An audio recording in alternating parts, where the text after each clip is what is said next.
Hi, thanks for tuning in. You're watching Ask BQ, where we'll take all your stock market related questions and get them answered through our guests. I'm Smriti Choudhary, and with me is Mathew. Now, before we begin, do send us all your questions through the YouTube live chat or through the WhatsApp number that's flashing on your screen. You can also send in your questions through any of our social media channels. Now, let me introduce you to our guests for today. We have with us Mr. Avinash Goraskshakar, Director Research, Profitmart Securities, and Kunal Shah, Senior Tech and Derivative Analyst at LKP Securities. Welcome and thank you for taking the time out. Now, before we jump into the questions, Alex, what is the BQ focus for today?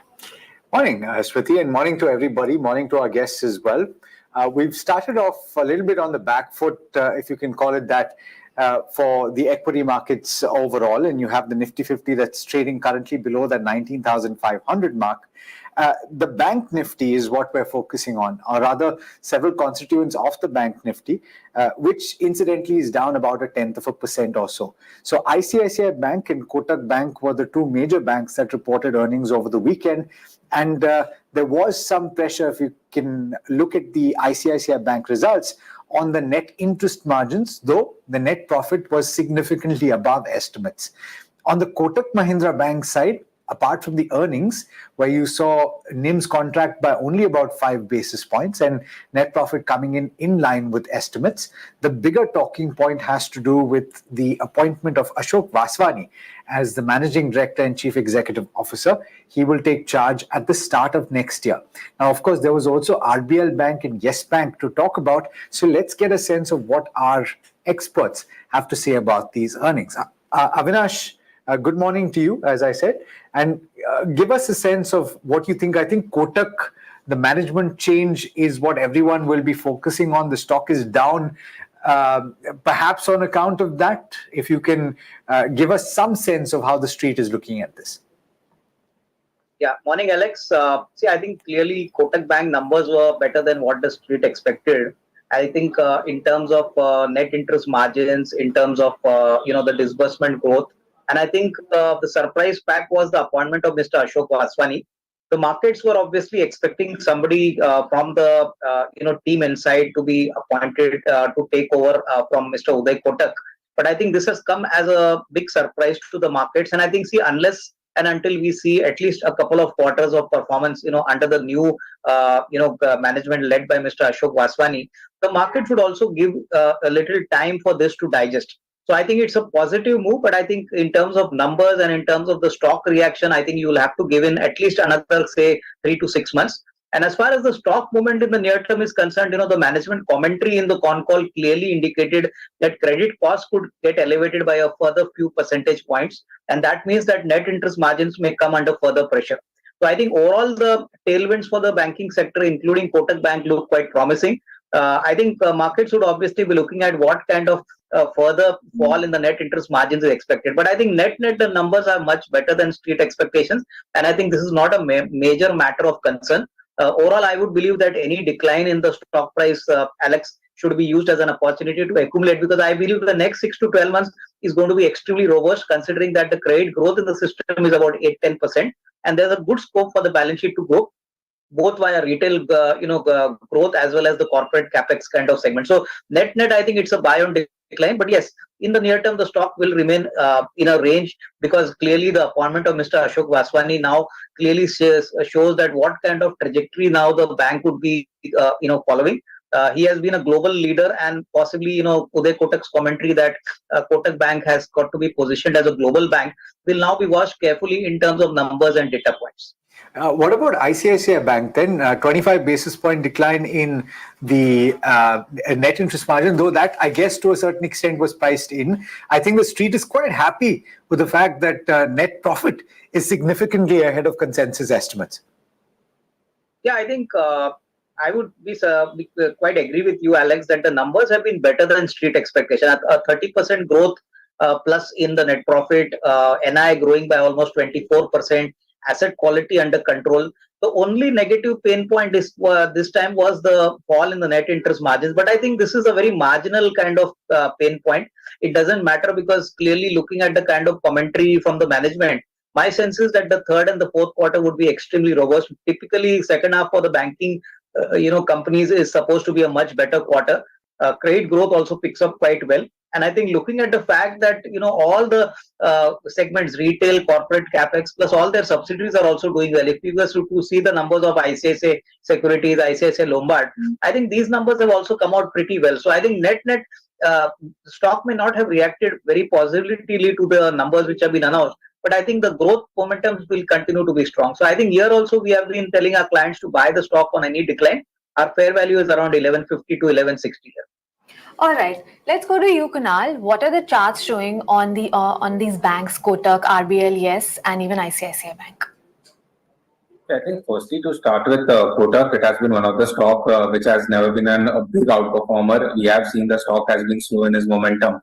Looking at the technical chart, the stock currently is trading in a clear-cut downtrend. There are lower high, lower low formations which are clearly intact. I'll be bullish on the stock only above 1800. 1800 is something where the fresh breakout for the stocks comes in, and then we might see the level of 2000 going forward.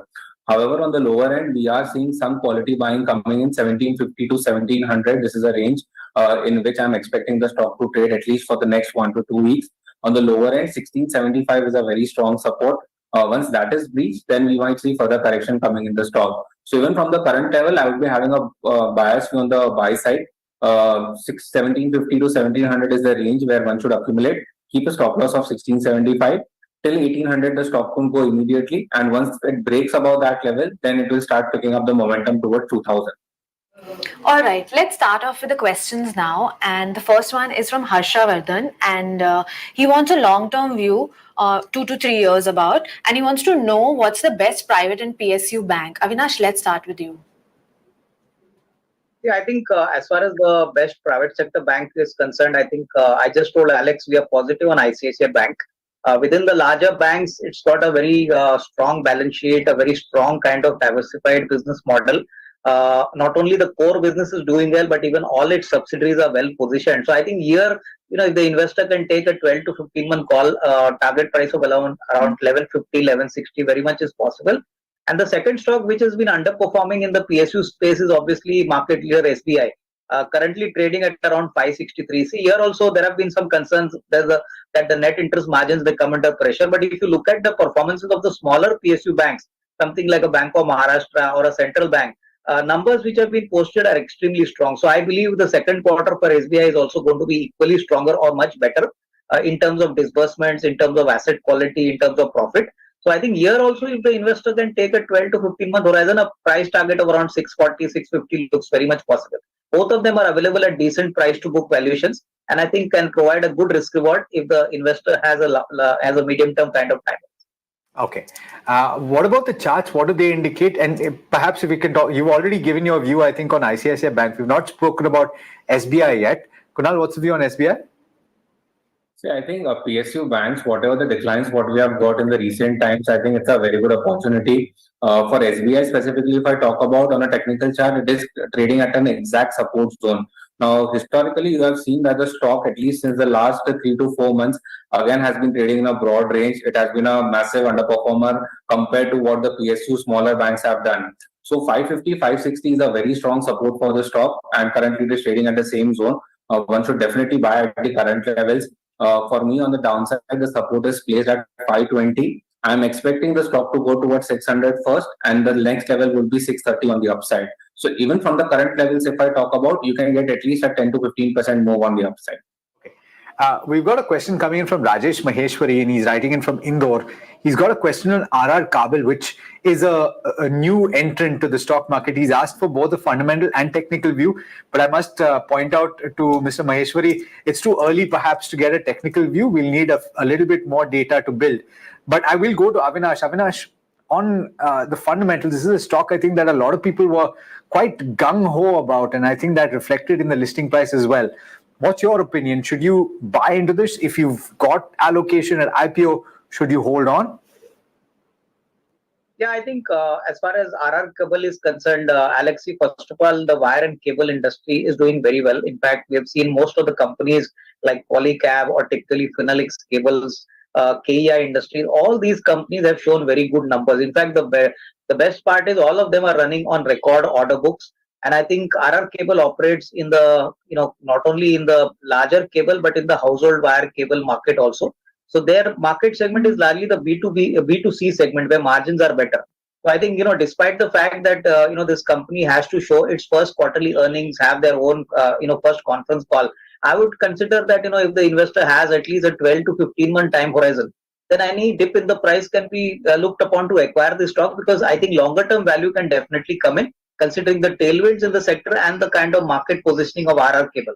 So I think, yes, it's a good stock, but I think definitely for the longer term. In the short term, maybe the stock may remain a little range bound, because we are yet to hear on what kind of margins the company operates, what is the kind of growth outlook the management would like to share. But net, yes, long term prospects continue to be positive.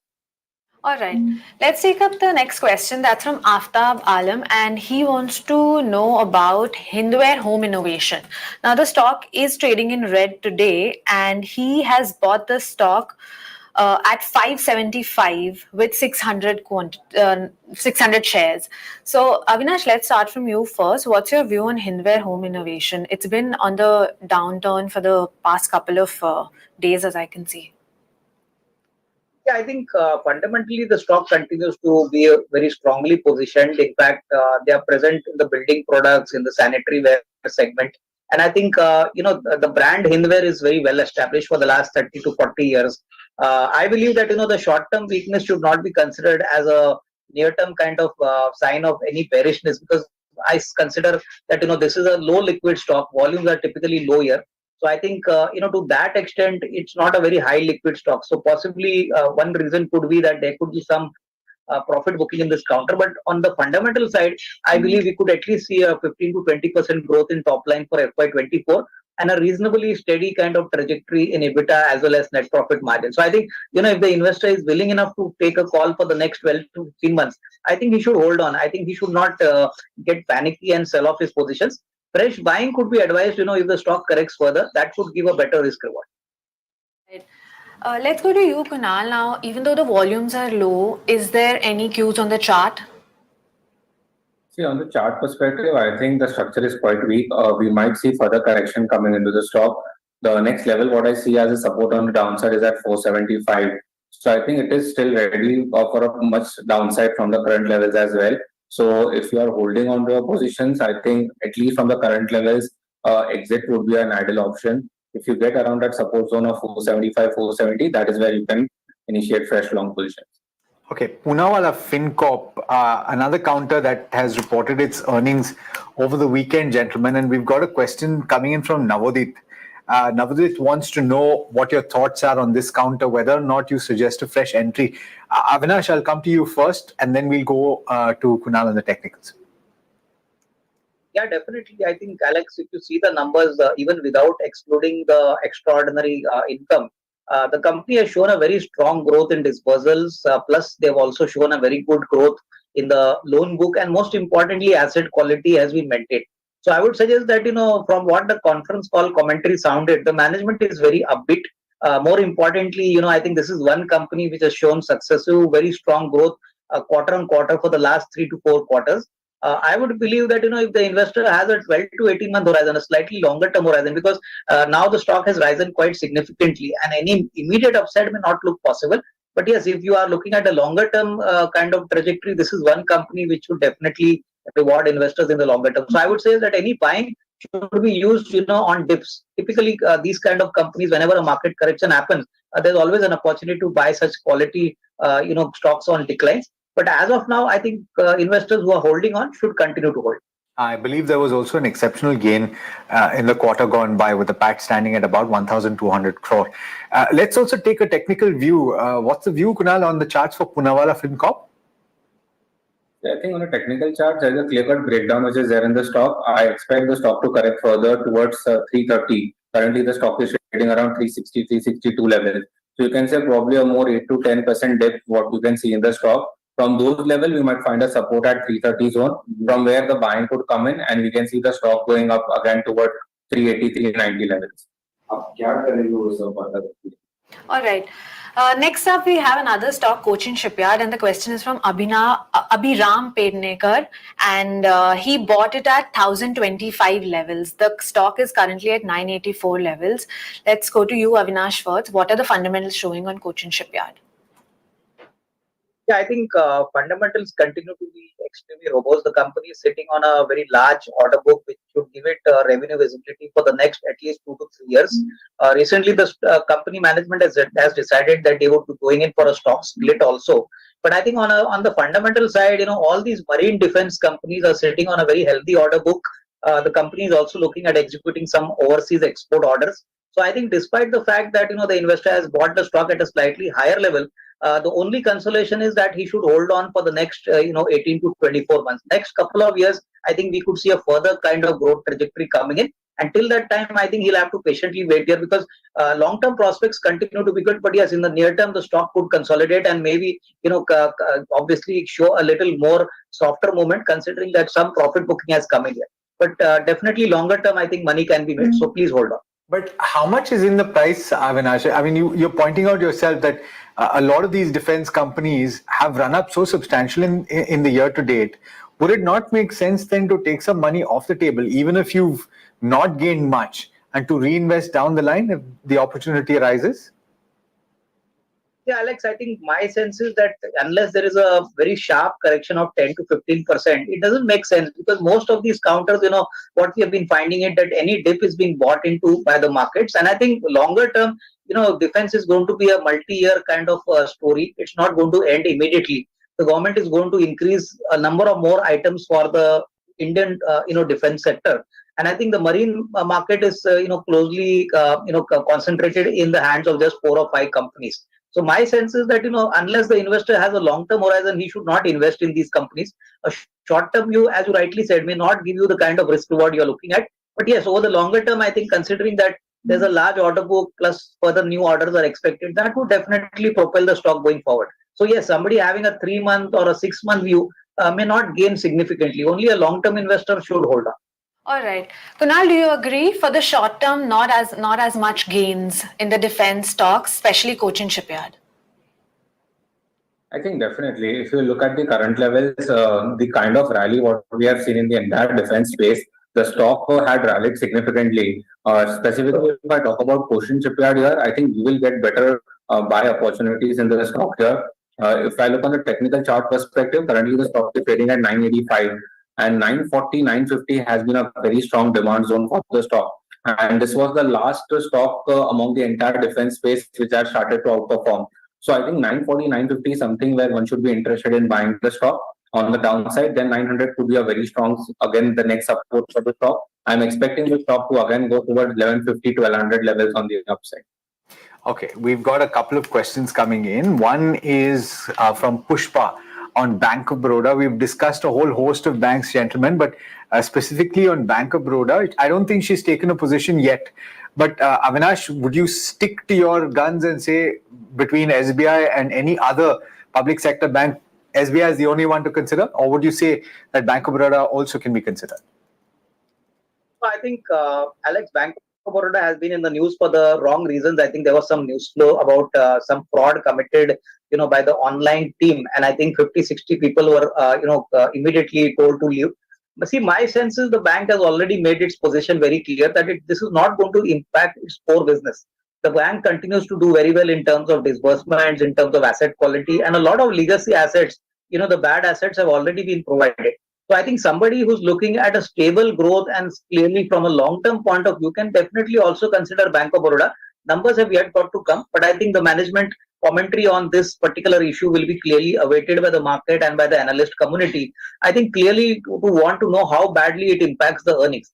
Clearly, my sense is that this will not impact the core earnings at all. And clearly, from that perspective, this kind of opportunity, when the stock has corrected because of this reason, could be a good opportunity to accumulate. But I think clarity could emerge post the Q2 numbers and post the management commentary. All right. Next up, we have a question from Girish Sharma, and he wants to know about a stock called Take Solutions. Now, it's not a large stock, but is there any fundamental view, Avinash? Yeah, I think this stock has always underperformed the markets, and I think this is one of those IT companies which had its primary vertical coming in from the pharmaceutical sector. So my sense is that already the IT sector is going through a challenging kind of time. There are several headwinds to the market, so I would not be very enthused to get into this stock at this point of time, considering the fact that the size of the opportunity and the track record of this company has not been very exemplary. So it's better to be, to be avoid. I would avoid this stock. Better that if the investor wants to invest in some IT company, then something like a Persistent or typically something like a Birla Soft. These are smaller companies where I believe the earnings growth trajectory could be better. But Take Solutions, frankly, I would avoid. Kunal, any short-term gains on Take Solutions? So I think for the current levels, the kind of correction what the stock has witnessed, it is now trading at a very critical support zone. 20 is the level from where the earlier buying was seen, and the stock is currently trading at exactly 20.45 level. So I think it's again coming to a demand zone. One could take a contra bet, look for a positive momentum on the upside for a short-term view. So 20 to 20.5 could be the range in which the stock could be bought. One can keep a stop loss of 19.5 on the downside. So there's just a hardly 50% stop loss what we have. And on the higher end, I can see at least 22, 23 level coming. Okay. A view is being sought, Avinash, on Ujjivan's financial services, which is currently trading around 3.75% lower at 544. This is a question from Amit Rastogi. He's asking whether you think that an arbitrage opportunity exists here and what the fundamental view is over the next 9 months or so. Yeah, I think my guess is the price of Ujjivan's financial services have moved quite significantly. And I think earlier the arbitrage opportunity was much more attractive, Alex. But I think if you look at the combined structure, then I think finally Ujjivan Small Finance Bank, which is the main entity which is going to emerge, is doing exceedingly well. In fact, our sense is that the second quarter also should be extremely strong, both on the asset quality side, on the disbursement side, and on the CASA ratio side. My sense is that if the investor just wants to do an arbitrage, that would not actually make any sense, at least at the current odd levels. But yes, if we were to take a 12 to 18-month view, I think Ujjivan Small Finance Bank looks very well positioned. The stock has moved up from almost 35 odd levels to 56, 57. Our sense is that possibly post the merger, we could see levels of 75, 80. So I think that would be a better bet to bet on, to directly have an exposure on Ujjivan Small Finance Bank. Interesting. Okay. Last question that I'll take is coming in from Harshvardhan. This one's for you, Kunal. We discussed Nifty Bank, I think, we discussed the benchmark, I believe, and you had said 19,200 is what you were looking at. In fact, before we started the show, we were talking about that. But this is a technical question on Bank Nifty as well as Nifty IT Index. Where do you see it going? Last week, of course, both these indices dropped over 1%. See, I think firstly to start with, yes, as we discussed, Nifty is definitely looking weak on the chart. 19,200 is the next support. Talking about Bank Nifty, it is trying to hold that support of 43,500. Now, the larger banks, what we talked about, HDFC, ICICI, that is where they are holding on the lower end. We are seeing some buying coming in. So for me, if Bank Nifty breaches 43,500 on the downside, then the real selling pressure will start to come in for Bank Nifty, where we could even head towards 42,000, 41,000 levels on the downside. So even if you are holding long positions or trying to initiate, keep a strict stop loss of 43,500. Below that, one should square off all their long positions. Talking about the IT as a pack here, IT has been consolidating in a broad range. On the higher end, the resistance is clear-cut visible. Even on the technical chart, there is a lower high, lower low formations, which is clearly intact here. So I think for IT, one should avoid at the current levels. The structure is also not looking good. I'll be only bullish on the index if it surpasses 32,000 levels on the upside. All right. Gentlemen, thank you so much for joining in and for giving us that perspective. Hopefully, this answers all of the questions that our viewers had. And I think they've got a few bonuses as well while they were at it. Look forward to chatting with you very soon. And viewers, well, thanks so much for joining in. And again, hopefully you've gotten all of your questions answered. We'll be back day after tomorrow at the same time at 11:30 live to take all of your questions. In the meanwhile, from the entire team that put the show together, thank you so much for watching and happy Dussehra.